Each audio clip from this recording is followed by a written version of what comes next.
Hello and welcome to Bookish Brits. I'm Rex, and this month I thought I would talk about non-fiction, mostly because what happens is I read fiction cover to cover, and I go from book to book to book, and I'm quite good, I'm quite well behaved.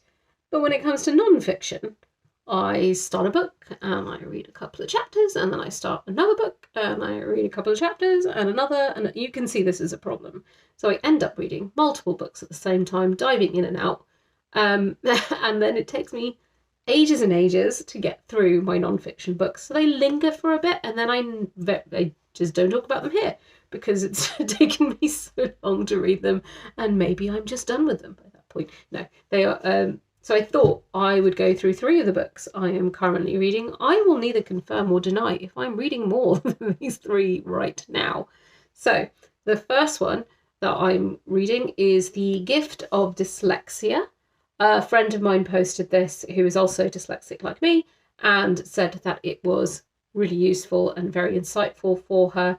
I will definitely say the same. I'm about halfway through it at the moment. I'm getting into the more sort of bits because this isn't just about dyslexia. It's also got some techniques for approaching dyslexia and learning to cope with it or help overcome certain things and about coping mechanisms. And it's really interesting. It does say that it's the world's most widely used method of correcting dyslexia. I take a little exception with the word correcting.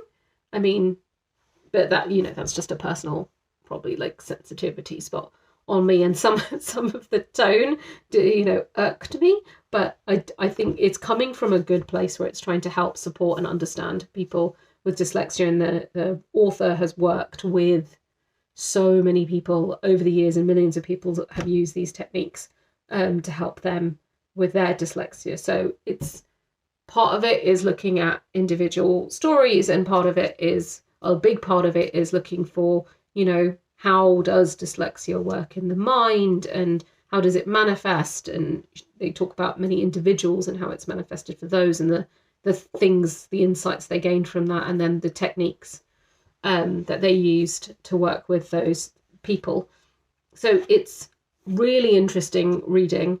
I think if you are dyslexic or you have a child or family members that are neurodiverse, you might find this really interesting and well worth spending some time with. So it's a good investment. So that's The Gift of Dyslexia.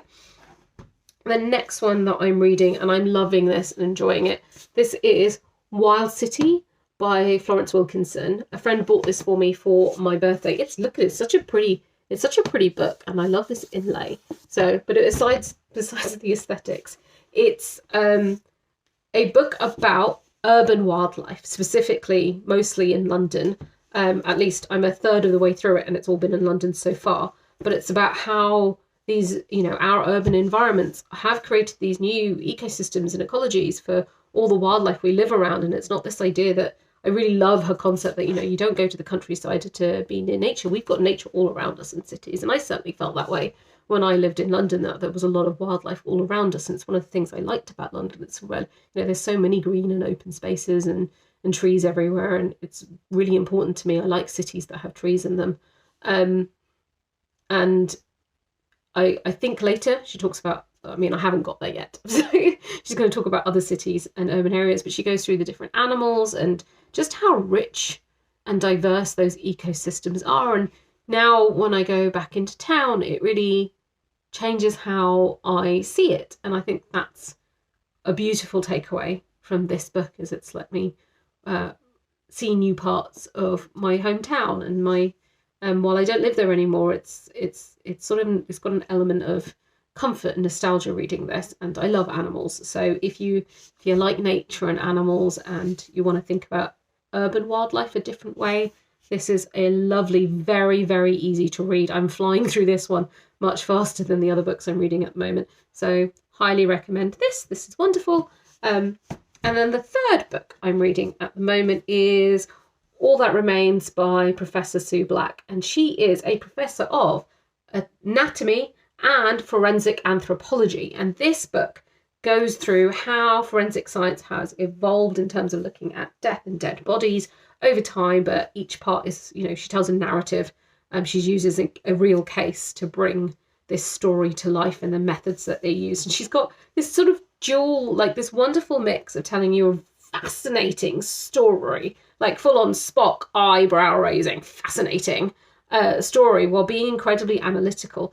And she can talk about things that are brutal and violent, but in a way that doesn't seem disturbing, which I think is quite it's no easy feat.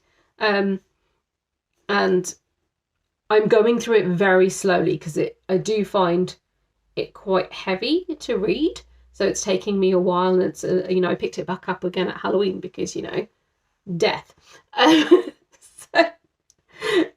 I will probably do a full review of this when I'm finished, because I want to talk about it. There's so much in here. So if you like true crime or thrillers or any of that, or you're obsessed with CSI, you need to read this book. It's got so much to it. So those are the books I'm reading at the moment. Please tell me what non-fiction you're reading and would recommend, because I would love my to-be-read pile to get even bigger, or just get distracted by a new title, because that's how I roll. Now, have a lovely time, and I will see you next month. Bye!